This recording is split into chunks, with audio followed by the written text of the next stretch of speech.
Hay quien dice que el hombre construye primero la ciudad y que ésta con el tiempo adquiere un carácter propio capaz de transmitir una determinada personalidad a sus habitantes. Con la aparición de la civilización, la ciudad pasó de ser una simple agrupación de cobijos a convertirse en un espacio mucho más complejo, un sistema que interrelacionaba el paisaje urbano con sus habitantes.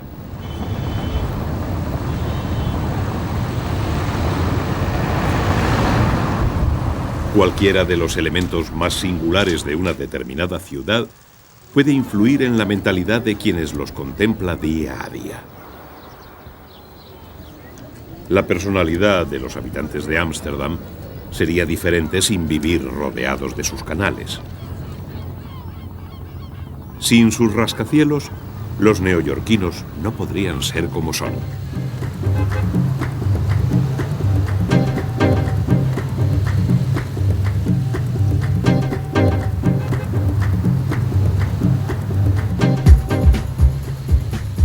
Pero no siempre son grandes obras arquitectónicas lo que confiere una determinada personalidad a la ciudad.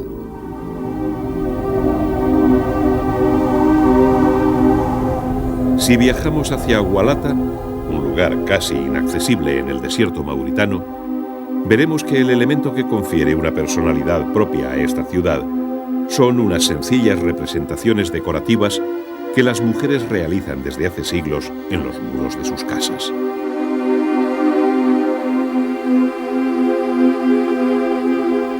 Al verlas trabajando delante de los muros, te asaltará enseguida una pregunta. ¿Es la ciudad en sí misma la que influye en sus habitantes para realizar estas originales creaciones? ¿O son los propios habitantes los que de una forma inconsciente pretenden crear un determinado tipo de ciudad? Desde que fue fundada, Hualata se ha visto en la necesidad de huir del avance del desierto. A lo largo del tiempo, la arena ha cubierto una y otra vez sus casas. Cada nueva generación ha de construir sus viviendas unos metros más allá de donde se situaban las antiguas.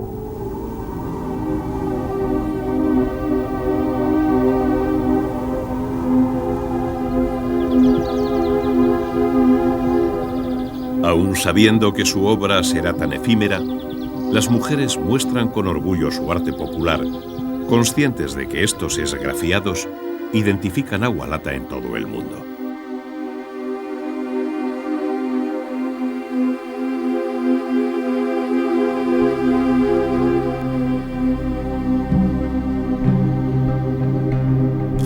A pesar de su indudable originalidad, resulta inevitable apreciar semejanzas evidentes con el clásico estilo ornamental del arte islámico. Un estilo ornamental que, como siempre, identifica a la cultura de la que ha surgido. Podemos encontrar unos rasgos básicos de este estilo en cualquier edificio musulmán, desde la península ibérica hasta Malasia.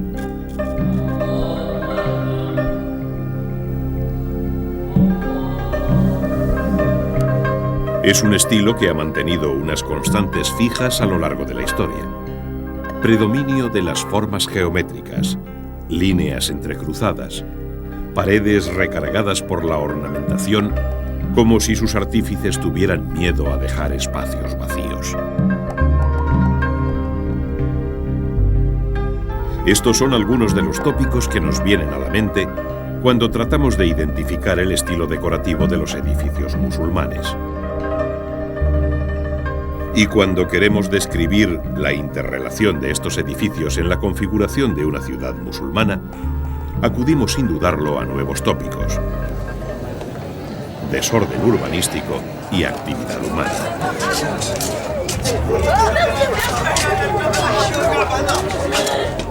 La primera sensación que sentimos al visitar los barrios antiguos de las ciudades musulmanas es la de que hemos penetrado en un mundo complejo en el que nos vemos rodeados de una desproporcionada actividad humana. Pero si te es posible visitarla detenidamente, prestando atención a las relaciones que se establecen entre las personas y los edificios, esa perspectiva cambiará. Si te dejas llevar por la curiosidad que te asalta en cada esquina, verás que el desorden es solo aparente, que la estructura de una ciudad musulmana obedece a un esquema preconcebido. En realidad, existe una compleja normativa urbanística que se expresa tanto en leyes escritas como en una serie de reglas aceptadas popularmente. Estas normas configuran una forma diferente de entender la ciudad que ha funcionado satisfactoriamente durante siglos.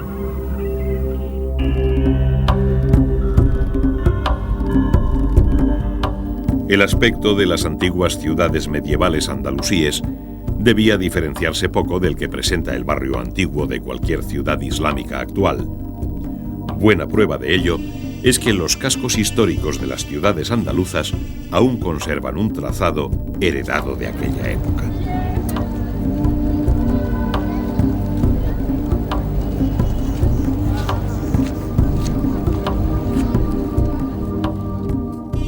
La localidad onubense de Niebla fue una de esas ciudades andalusíes que adaptó su personalidad a cada una de las culturas que las habitaron.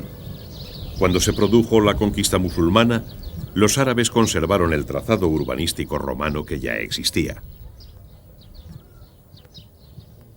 Al recorrer su casco histórico, observamos que en él existen dos grandes calles que se cruzan transversalmente en una plaza. Parece claro que este esquema responde a una configuración urbanística romana basada en dos ejes llamados Cardo y Decumano. Estas dos calles principales confluían en un espacio llamado Foro. El Foro se convertía en el centro de la vida pública. Ahora en su lugar encontramos los restos de una antigua mezquita. Los musulmanes conservaron el trazado romano, pero lo adaptaron a su nuevo concepto de ciudad. Aprovecharon el foro para ubicar la mezquita principal, que de este modo se convertía en núcleo alrededor del cual debía crecer la ciudad.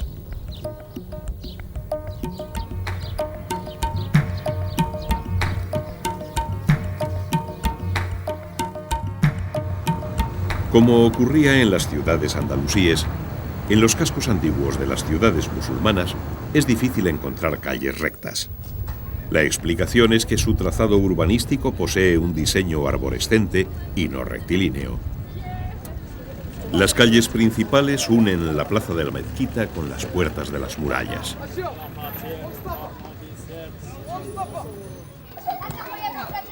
De estas grandes calles nacen otras secundarias, de las que a su vez surgen otras cada vez más estrechas que acaban desembocando en calles de paso o callejones ciegos. Este intrincado trazado urbano, surgido a partir de la plaza de la Mezquita Mayor, es llamado Medina. La Medina es el núcleo de la ciudad musulmana.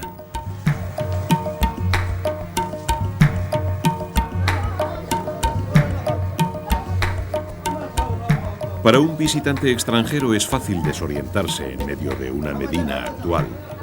El forastero se sentirá perdido no solo por su complicado trazado urbano, sino también por la intensa actividad humana. La suavidad del clima mediterráneo invita a los habitantes de ciudades como las de Marruecos a realizar gran parte de la actividad en la calle. La calle no solo es un lugar de tránsito o para pasear. En ella se establecen las relaciones sociales. Pero sobre todo, en la calle se realizan la mayor parte de las transacciones comerciales de una medina.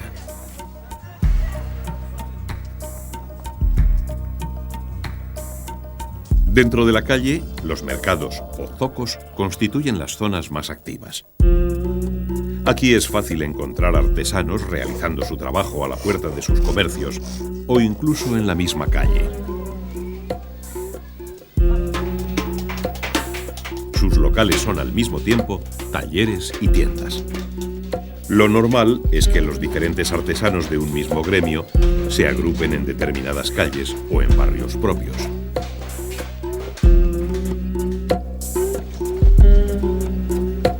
En Al-Ándalus, oficios como el de los curtidores debían emplazarse en las afueras porque su actividad generaba gran contaminación para los ríos.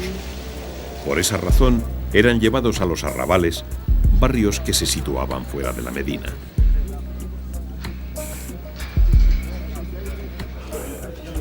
En los arrabales también se solían situar otros centros industriales, como las fábricas de alfarería. Pese a que actividades como estas se desarrollaban en las afueras, la mayor parte de la vida de una ciudad andalusí transcurría en la Medina.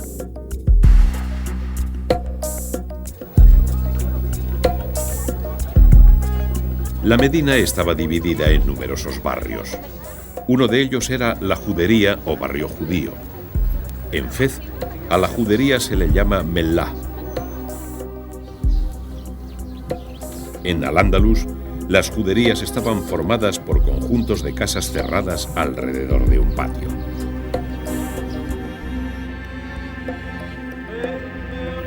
Las juderías contaban con un templo llamado sinagoga.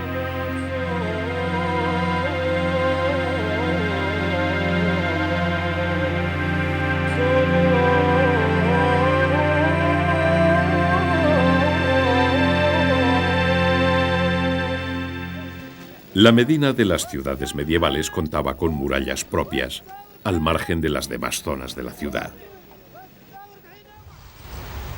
Asociado a estas murallas, existía un recinto militar que se emplazaba en un lugar fácilmente defendible, normalmente un altozano junto al lecho de un río que le servía de foso.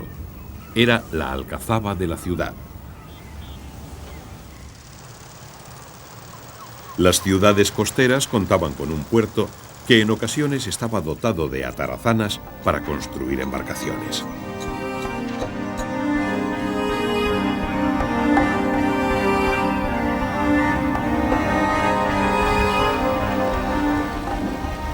Dentro de la Medina se situaban los edificios públicos como el hospital, llamado Maristán. Además, las ciudades importantes tenían una madraza o Escuela Superior de Ciencias Religiosas.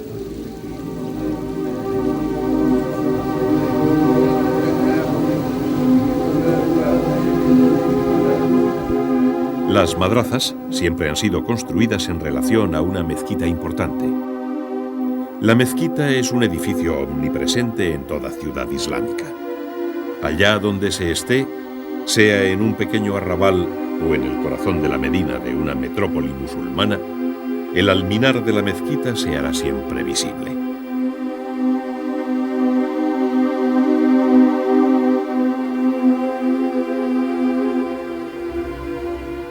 También asociados a la mezquita están los baños o hammam. A ellos acuden los fieles musulmanes para purificarse antes de la oración pública. En Al-Ándalus era normal que los comerciantes visitaran el hammam para relajarse tras la dura jornada.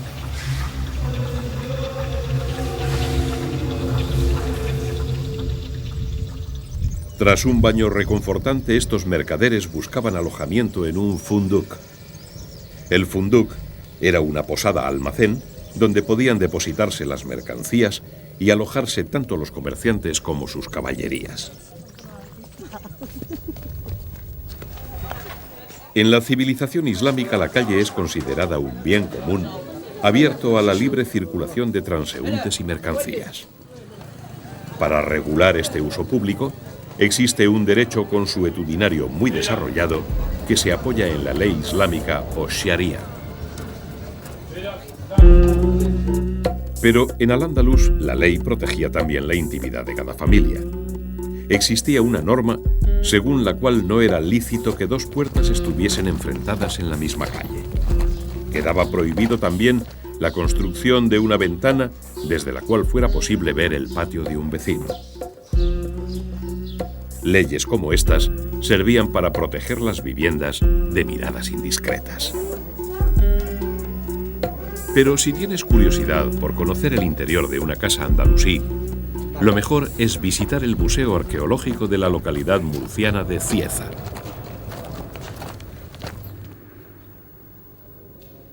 En su interior encontrarás dos reproducciones muy exactas y a tamaño real de dos casas andalusíes. Esta es la cocina, provista de un ventanuco para evacuar los humos. Se cocinaba preparando un fuego en el mismo suelo. En las alacenas se colocaban los alimentos y los enseres domésticos. La planta alta estaba reservada a habitaciones de invierno, pero era también una zona especialmente reservada a las mujeres.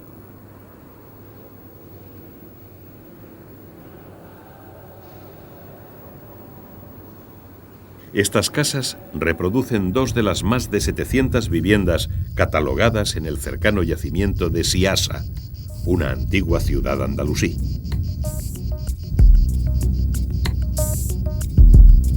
Siassa albergaba en el siglo XIII a más de 4.500 habitantes.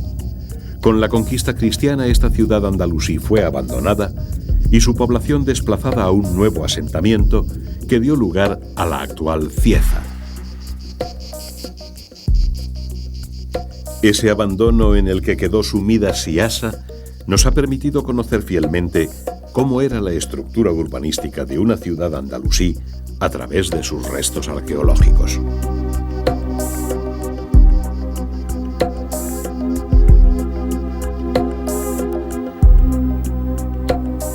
Para la arqueología actual, la informática se ha convertido en un valioso instrumento.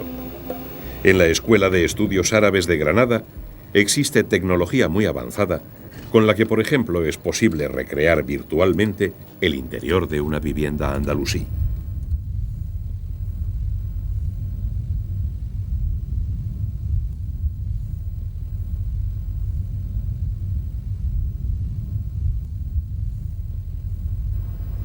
Esta es la biblioteca de la escuela, que actualmente cuenta con más de 12.000 volúmenes.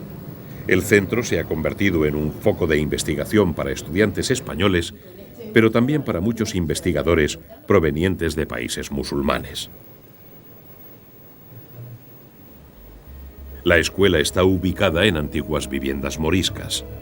Sus dependencias giraban en torno a patios interiores que vertebraban toda la actividad doméstica.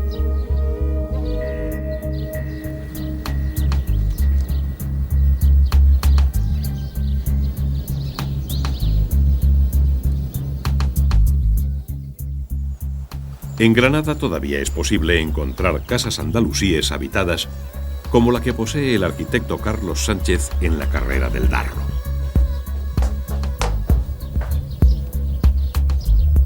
En la vivienda andalusí, arquitectura, vegetación y agua formaban un armonioso conjunto, un universo íntimo del que solo podían disfrutar los privilegiados que cruzaban el umbral de la entrada.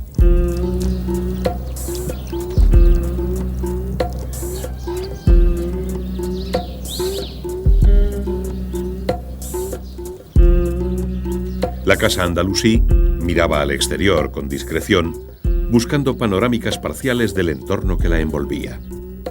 Un balcón del piso superior se convertía en mirador privilegiado desde el que se observaba el exterior sin ser observado. Esta antigua vivienda andalusí se encuentra en el Albaicín. El viejo barrio árabe de Granada conserva en su trazado urbano una configuración heredada de época islámica.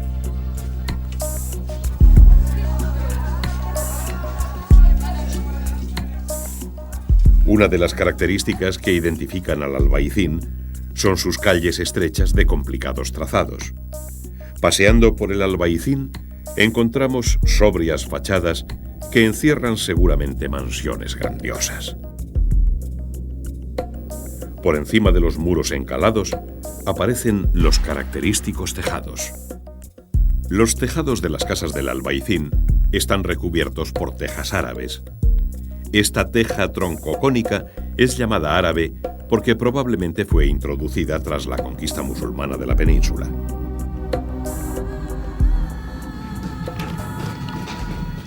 En Marruecos, la teja árabe es también muy utilizada. En esta fábrica de Fez se elabora todavía de modo artesanal este material de construcción. Los árabes utilizaron con generosidad y gran sentido estético la teja para sus casas, palacios y mezquitas. Lo más característico de esta teja es su disposición en el tejado. Este queda formado por grupos de 2 piezas que se engarzan superpuestas entre sí. Las tejas árabes cubren los tejados de todos los pueblos y ciudades del área mediterránea. Ciudades del Rif marroquí como Kshawen presentan un aspecto muy parecido al de algunas poblaciones de Andalucía.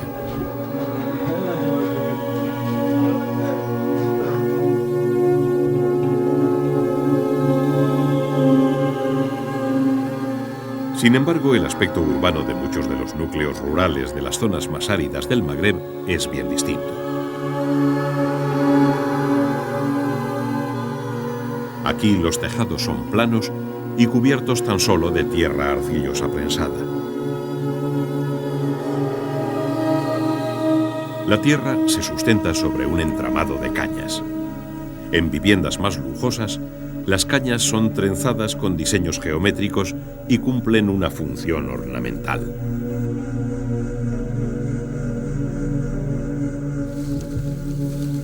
En viviendas más humildes, el entramado es sencillo y se limita a cumplir una función práctica. Así ocurre con la obra que realizan estos albañiles en un oasis de Zagora.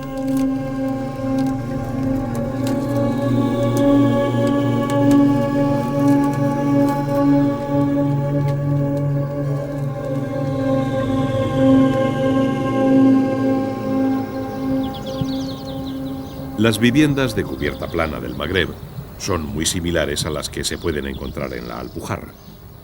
Los especialistas han encontrado entre ambas zonas grandes similitudes. Ello hace pensar en un hipotético traspaso de la técnica desde el Magreb a Al-Ándalus. Las lascas de piedra caliza constituyen la base de estos tejados.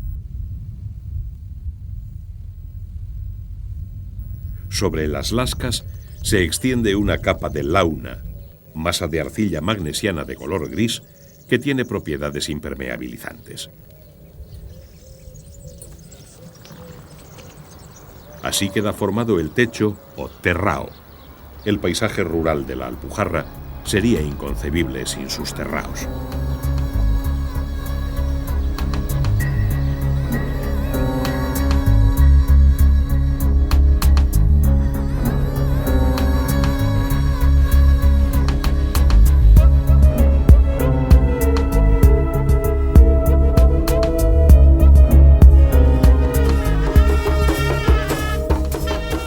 En Al-Ándalus, las celebraciones y festejos populares tenían lugar en grandes explanadas situadas normalmente a las afueras, extramuros de la ciudad. En Marruecos existen todavía estos espacios reservados a grandes concentraciones. Las musallas podían acoger también fiestas de tipo religioso. A menudo eran utilizadas para ejercicios militares e incluso para ejecuciones públicas.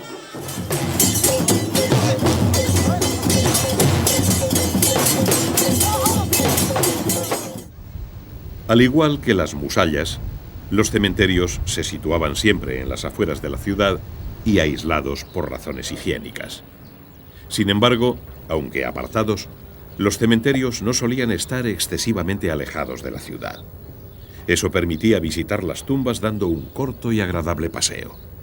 Entre los musulmanes es costumbre acudir a los cementerios al salir de la mezquita una vez terminada la oración del viernes a mediodía.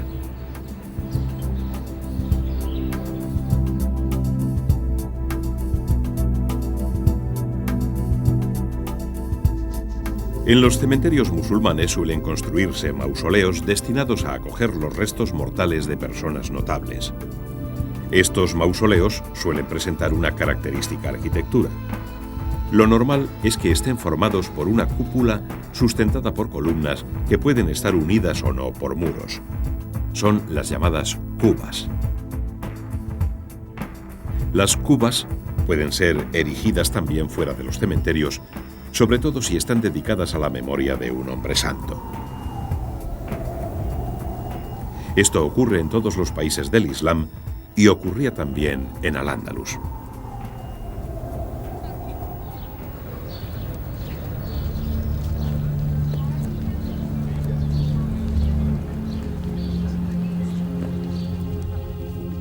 En Almería encontramos edificios que guardan un parecido asombroso con las cubas musulmanas. como estas, están situadas en lugares aislados y sirven de centros de devoción popular. Aunque en este caso, los fieles que acuden a ellas no son musulmanes, sino cristianos.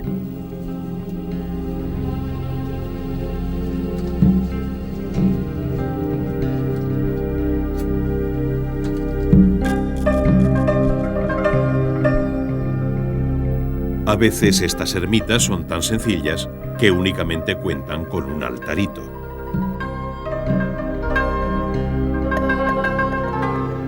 La construcción ha quedado reducida a 4 pilares y la cúpula. Resulta asombrosa la similitud de estas ermitas almerienses consagradas al culto cristiano con las cubas musulmanas. Encontramos aquí un punto de contacto más entre el urbanismo del Magreb y Al-Ándalus.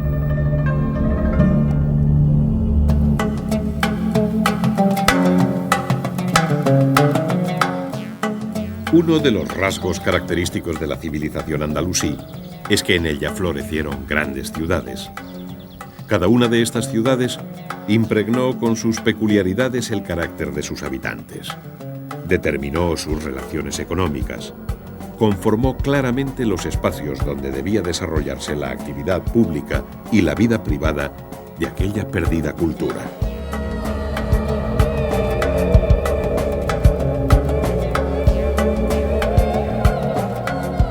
Para conocer lo que pudieron ser sus trazados urbanos, aún podemos recorrer los cascos antiguos de muchas ciudades peninsulares.